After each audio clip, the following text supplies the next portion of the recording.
Master here.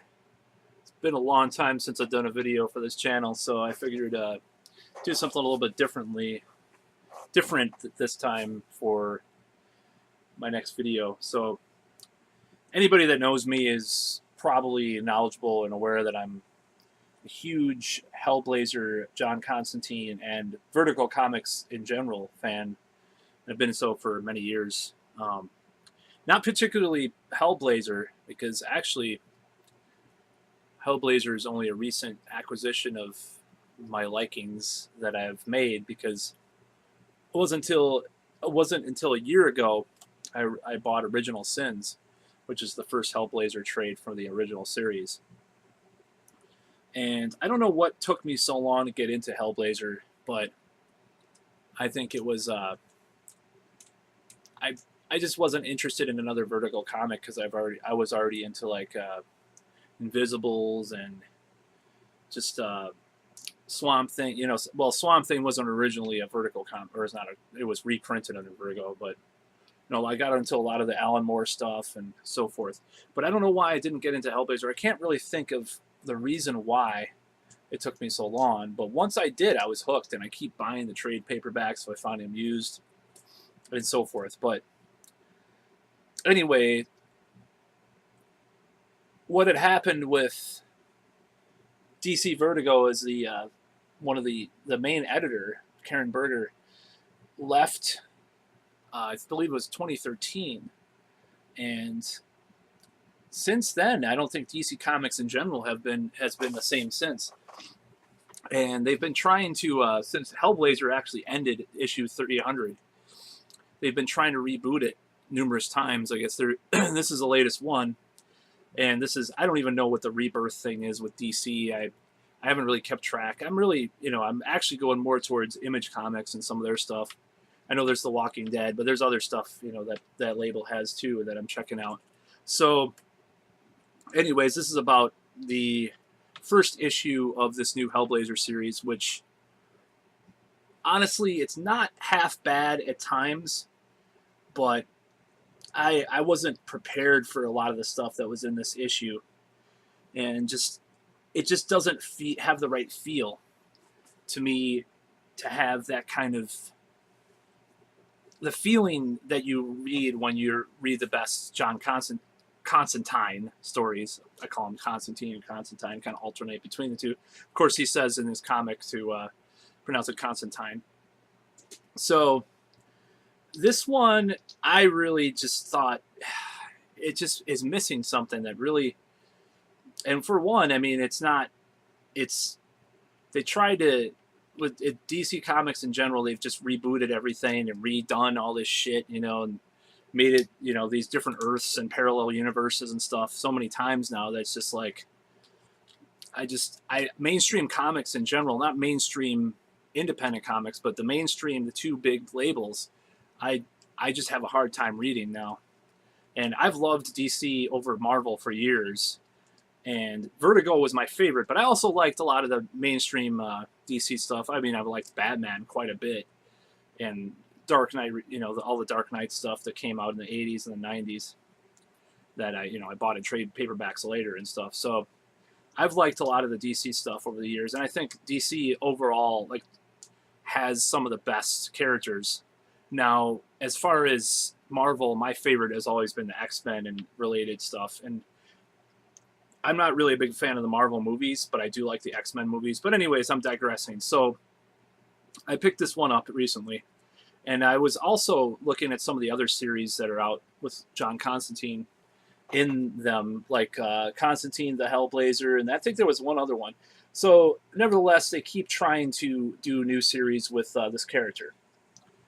And this one attempts to make references to the Vertigo line. So just a little bit of history lesson.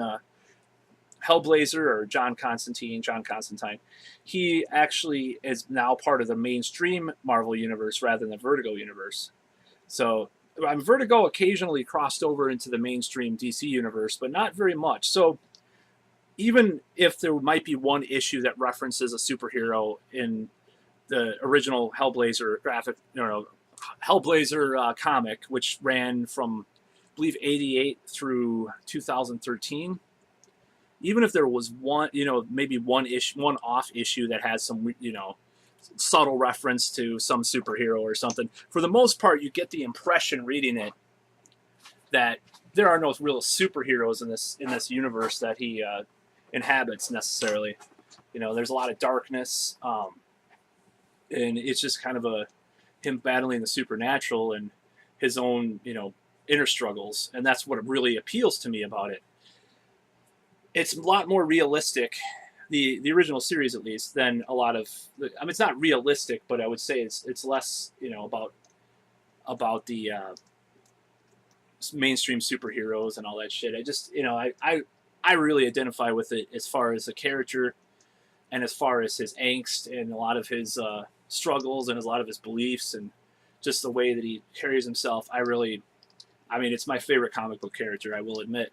So I picked up this comic, and I was like, great, okay, it's cool. He looks like Matt Ryan, because the show is very underrated. I thought they had a shot at doing an actual cool Hellblazer TV show after the shitty movie years back.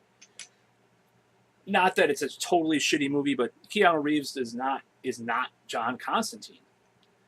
And I'm not sorry for that either, because he is, he's supposed to look like Sting. He's supposed to be British. He's supposed to actually have a Liverpool kind of accent, which Matt Ryan didn't have in the show. But that's neither here nor there. But I tried to like this comic. Shazam and Wonder Woman make an appearance, and it just doesn't feel right when they do. They make this like short appearance. He references some stuff, from the original comic, loosely, talking about the possession that he had, the Astra's soul. Well, this is a little bit of a spoiler, but Astra's soul was put to hell, and he was talking about that. And there's just some other stuff in there, but it just didn't feel right. It didn't have the feel. Now, one of the things that bothered me the most was the censoring of the swearing. So they put, I believe they actually use pentagrams in place of the swear words, like the letters. And I thought that was just fucking stupid. I'm just like, okay, he's supposed to swear. Of course, none of the British language, like bollocks, was censored or anything like that. But I thought that was really dumb. And I thought overall, it just seemed like a half-ass attempt to go to the past. And half-ass,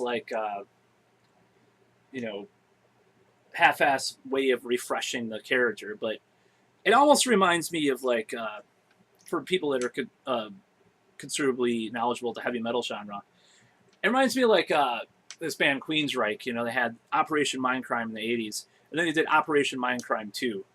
And 2 was like, they're kind of halfway going to the old metal style that they had, but still sounds kind of grungy and kind of, half-ass, and, still has that feel that of the later stuff that you didn't like. Of course, they're totally different now because they kicked out Jeff Tate, by the way. But so I felt like it was just kind of, it's like they're trying to pander to the fans of the original comic, but doing it in such a way that it just didn't jive with me. I just thought it just didn't feel right. And even the worst Hellblazer graphic novels I've read, I mean, they're not all good. I mean, every run by each artist, there have been like 20 different writers or something like that, or maybe more than that wrote for the whole run. And not all of the graphic novels, not all the trade paperbacks are the best, but even the worst one is better than this issue of Hellblazer. And that's saying something. I know that's really I'm kind of bashing on a little bit too much, but I just found it to be very empty. And I haven't read the other ones that came out more recently. I have Justice League Dark. And then, that's the irony about Justice League Dark is that I didn't read, but I found out about it's called the Trenchcoat Brigade. It was a limited series in the late 90s, which has some of the same guys in Justice League Dark. And that's a Vertigo label comic. I'm going to pick up the limited series because I've never read that. I don't even know if there's a graphic novel equivalent of that or a trade paperback of that. But I'm going to pick that up. Same with Bad Blood. I picked that one up. That was a more recent one. which kind of, not to give too much away, but if you've read Hellblazer number 300, the Bad Blood comic, or the Hellblazer Bad Blood, basically contradicts what happens in Hellblazer 300. Or, maybe it's in an alternate universe or a different Earth or whatever the fuck, but, it's very different than what happened in that, or what we're led to believe happened. I'm not going to give too much away. And so I tend to believe that's, I want to be optimistic and think that Bad Blood is actually the same John Constantine as issue 300 of Hellblazer. But anyways, maybe that's just me. And it wasn't that great, Bad Blood. I thought it was, Jamie Delano did that one, and he was the guy that basically, other than Alan Moore, and, forgot the artist's name that helped design him, started it all. Started the whole John Constantine mythos. And I didn't like that either, but it was still had his charm, And it's like someone impersonating his charm in this new Hellblazer. So, if I'm going to probably do a rating system for my comic book reviews, because I'm going to probably do more than one, and this is kind of just kind of an off-the-cuff one, so you probably notice me stammering and stuttering and all that shit, but whatever. And I haven't done a video in months and months. So anyways, if the rating system as far as what I use is capes. So if this has 5 capes is a classic, 4 capes is excellent, 3 capes is good, 2 capes is fair or mediocre. I would probably give this 2 capes, maybe a cape and a half. And it just wasn't very great. It wasn't the Constantine I know. But there is hope. I think one day maybe DC will come to their senses, and maybe the movies will not do as well or something, and maybe they'll give more autonomy to their artists, or maybe they'll make a Vertigo universe again with fan demand. I don't know, because what happened with Vertigo is when Karen Berger left, they basically had all the characters that came from the DC universe originally go back to the DC universe, and that really fucked things up. That's why we're seeing these crappy Hellblazer comics. And by the way, I might want to make a note. I'm going to make a note of this. I think the series was way closer to the Vertigo comic, obviously, than these new comics that are coming out with John Constantine in them. And that's kind of a weird thing to say, because it was a not G-rated, but a network television show, but it had more of the edge than this shit does. This one has a little bit more edge. I haven't read, well, I thumbed through one of the other ones. I was just like, I almost threw it across the room, even though it was at a comic book store, and I probably would have had to pay for it and wreck it or something if I would have thrown it across the room. I just almost puked, because I love this character that much. And I liked Matt Ryan's portrayal of him, so it's cool that he looks like him, but it just doesn't act like the John Constantine we know and love. So I would have to say, I hope they do better next time. I hope they give him a more edge, these familiar characters. I'm sure there's Batman runs that suck, there's been so many Batman runs through the years, and all the other superheroes. Constantine isn't really a superhero, even though he does save the world several times. But he isn't really he's more of an anti-hero, and that's what appeals to me, of course, even more than anything. But anyways, I just thought I'd wrap that up with my review of this comic. I'm going to be doing some more comic reviews, and I just feel like doing them. I'm not like exactly the expert at comics or anything like that. I'm not the biggest expert. I've been into comics since I was about 12 years old, but I'm not a comic connoisseur, even though I do own a lot of comics and graphic novels. But I felt like doing this just from my perspective, and that's all.